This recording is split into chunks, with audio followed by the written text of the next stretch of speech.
Hey guys, so if you're just tuning in, we are just now coming into the courtroom for the sentencing phase of Chad Daybell. I'm not sure how this is going to play out or anything. I don't know if we're going to have a whole nother trial for that sentencing phase because that's common in certain capital cases, but we'll see.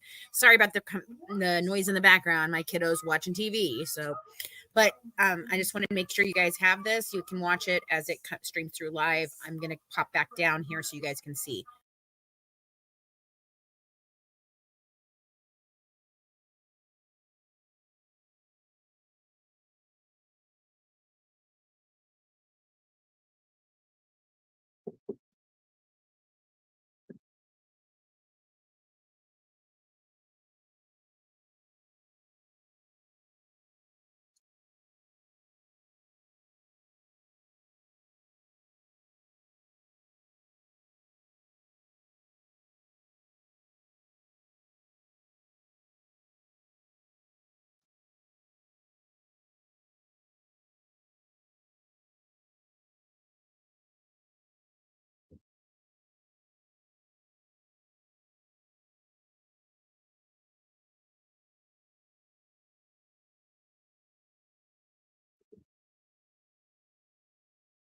All right, please.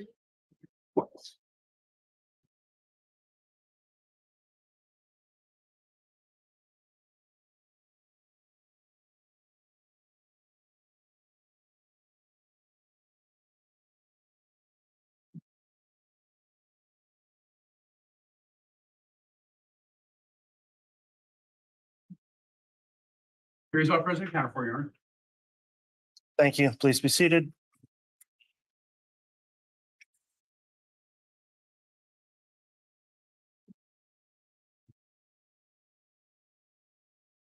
All right. Good afternoon, everyone. We are back on the record on KCR 2221-1623, State of Idaho versus Chad Guy Daybell. The court notes that earlier this afternoon, the jury returned a verdict of guilty on several counts that are subject to this capital sentencing phase, including in the verdict form counts 1, count 2, count 3, count 4, count 5, and count 6 of the amended indictment.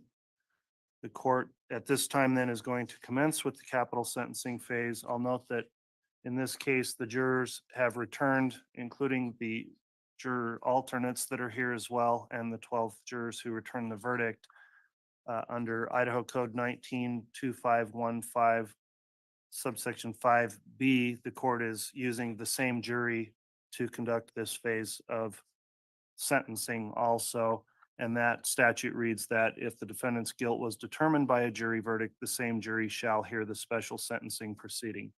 So we are in that special sentencing proceeding. As I mentioned, the jurors are here and present. And ladies and gentlemen of the jury, thank you for continuing your jury service. You've again been seated for your continued service in this case, and that's the matter we're taking up at this time. To give you an idea of just the schedule, the court has some preliminary instructions that are going to be read to you this afternoon. We're going to commence then with further evidence on the sentencing phase starting tomorrow morning after I read these preliminary instructions. And the court's proposal on our typical scheduled plan would be to start at 8:30. Is the state going to be ready to proceed at 8:30 with any impact statements that may be offered? Yes, Your Honor. All right, that's how we'll run the scheduling at this point then, and I'll inquire as to the jurors going forward, also the scheduling we'll have during this phase of the proceedings. They don't need to be limited to the timeframes we've had throughout the trial, including, depending on how long this takes, weekends. So I am essentially leaving up to the jurors their proposed schedule within reason of when we'll work through this proceeding. So the court is going to read some preliminary instructions then to the jurors. And again, you'll receive additional jurors when you retire to deliberate on this part of the case. But for now, the court will just read these and those will be included with you later. So in this case, the defendant in this case has been convicted now of the crimes of first-degree murder and conspiracy to commit first-degree murder. We will now have a sentencing phase of the trial regarding those offenses. Additional evidence may be presented during the sentencing phase. You should also consider the evidence presented during the trial. Before the death penalty can be considered, the state must prove at least one statutory aggravating circumstance beyond a reasonable doubt. If you unanimously decide that the state has so proven one or more statutory aggravating circumstances, then you must decide whether the imposition of the death penalty would be unjust by weighing all mitigating circumstances against each proven statutory aggravating circumstance. At a separate proceeding, the court will sentence the defendant for other offenses of which you have found the defendant guilty. Instruction number 2. Your duties are to determine the facts, to apply the law set forth in my instruction to those facts, and in this way to decide the case. In so doing, you must follow my instructions regardless of your own opinion of what the law is or should be, or what either side may state the law to be. You must consider them as a whole, not picking out one and disregarding others. The order in which the instructions are given has no significance as to their relative importance. The law requires that your decision be made solely upon the evidence before you.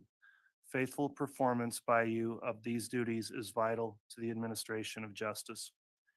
In determining the facts, you may consider only the evidence admitted during this trial and during the sentencing phase.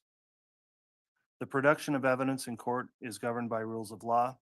At times during the sentencing phase, an objection may be made to questions asked a witness or to a witness's answer or to an exhibit. This simply means I'm being asked to decide a particular rule of law. Arguments on the admissibility of evidence are designed to aid the court and not to be considered by you nor affect your deliberations. If I sustain an objection to a question or to an exhibit, the witness may not answer the question or the exhibit may not be considered. Do not attempt to guess what the answer might have been or what the exhibit might have shown. Similarly, if I tell you not to consider a particular statement or exhibit, you should put it out of your mind and not refer to it or rely on it in your later deliberations. During the sentencing phase, I may have to talk with the parties about the rules of law, which should apply in the case. Sometimes that will occur at the bench. Other times you may be excused from the courtroom so that we can discuss those matters. You are not to speculate about any such discussions. They are necessary from time to time and help the sentencing phase run more smoothly. Some of you have probably heard the terms circumstantial evidence, direct evidence, and hearsay evidence. Do not be concerned with those terms. You are to consider all the evidence admitted during the trial and during the sentencing phase. However, the law does not require you to believe all the evidence. As the sole judges of the facts, you must determine what evidence you believe and what weight you attach to it. If any evidence is admitted for a limited purpose, you are not to consider it for any other purpose. There is no magical formula by which one may evaluate testimony. You bring with you to this courtroom all the experience and background of your lives. In your everyday affairs, you determine for yourselves whom you believe, what you believe, and how much weight you attach to what you are told. The same considerations that you use in your everyday dealings in making these decisions are the considerations which you should apply in your deliberations. In deciding what you believe, do not make your decision simply because more witnesses may have testified one way than the other. Your role is to think about the testimony of each witness you hear and decide how much you believe of what the witness had to say. A witness who has special knowledge in a particular matter may give an opinion on that matter. In determining the weight to give such opinion, you should consider the qualifications and credibility of the witnesses and the reasons given for the opinion. You are not bound by such opinion. Give it the weight, if any, to which you deem it entitled. Instruction number 3. It is presumed that no statutory aggravating circumstance exists in this case. This presumption remains throughout the sentencing phase and during your deliberations. The state has the burden of proving the existence of a statutory aggravating circumstance, and that burden remains on the state throughout the sentencing phase. The defendant is not required to prove the absence of any aggravating circumstance, nor is the defendant required to produce any evidence at all. The state must prove the existence of a statutory aggravating circumstance beyond a reasonable doubt. A reasonable doubt is not a mere possible or imaginary doubt. It is a doubt based on reason and common sense. It may arise from a careful and impartial consideration of all the evidence or from lack of evidence. If after considering all the evidence, you have a reasonable doubt about the defendant's guilt, you must find the defendant not guilty. That in this time then concludes the initial preliminary instructions for the sentencing phase. And the court is going to be in recess then until 8:30 in the morning, when we'll commence with evidence on that phase of the trial. Before we break for the day, does the state have anything further?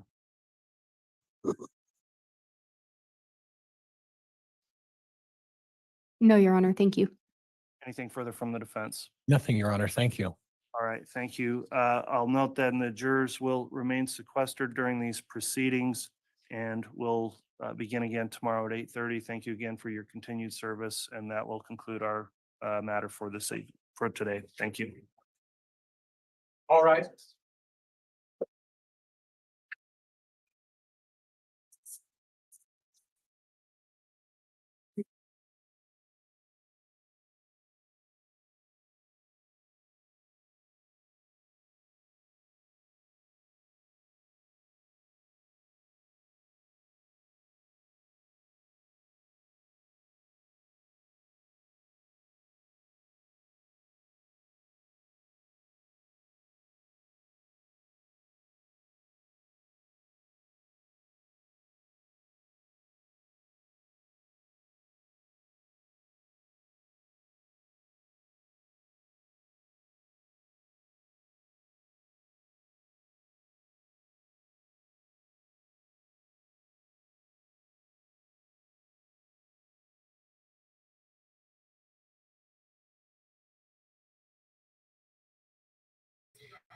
Okay, guys, so it's as I suspected. They are going to, so they just gave the instructions for the sentencing phase to the jurors. There will be another trial, kind of. It's the sentencing phase of this, so they may have additional evidence presented. They may have additional witnesses, all of the different things there, because basically now they have to prove why the death penalty should be the sentence, the sentencing for him. And then he gets to obviously, fight for his life. And that's basically what we're doing. So they cannot change the sentence or anything like that from here. Obviously he can appeal, but what they will do, however, is, the appeals will probably center more around the death penalty than anything else. And he gets automatic, if he does get sentenced to the death penalty, he does get automatic appeals afforded to him because of that. So he gets a longer, lengthier appeal process if he gets the death penalty. And I'm hoping to God he gets the death fucking penalty, because I want to see this man freaking shot to death. I mean, firing squad is the new way that they are doing it in Idaho, and I'm just hoping that he ends up meeting his demise that way. Lethal injection is way too good for this guy, in my opinion. So, I mean, he's snuffed out the life of 4 or 5 people at this point. It's unbelievable to me. And I don't think we're done seeing the body count on this. And I don't think we're done seeing charges on this. I think that the Melanies are going to get charged next. I think they definitely should be. We've now got Lori's trial coming up in Arizona. Now, remember, Chad's not charged in Arizona yet. Rowdy, please stop. Chad's not charged in Arizona just yet. He has not been charged. I don't know if they will make charges against him on Brandon Bordeaux and Charles's life. But I don't know. I'm hoping that he has to do time for all of it. But at this point, I mean, we have 8 counts that he's facing here in Idaho. So I just, I cannot believe that we're finally here to the end of this, that we have been on this case since it first broke, when the children were just missing. And I'm so thankful that we have gotten the justice that Kay and Larry deserve so much. And I'm glad that we have been able to bring these 2 people to justice for the crimes that they have committed. They did such heinous things in the name of God that just upsets me to no end. And it was a hard case all the way around. But anyway, guys, that was the instructions to the jury, and we are now going into the sentencing trial portion of Chad Daybell. So we will be updating you as it goes and trying to cover the trial footage as it happens. Thanks a lot, guys. Have a good one from the Good Wives, dishing up true crime one dish at a time. Bye, guys.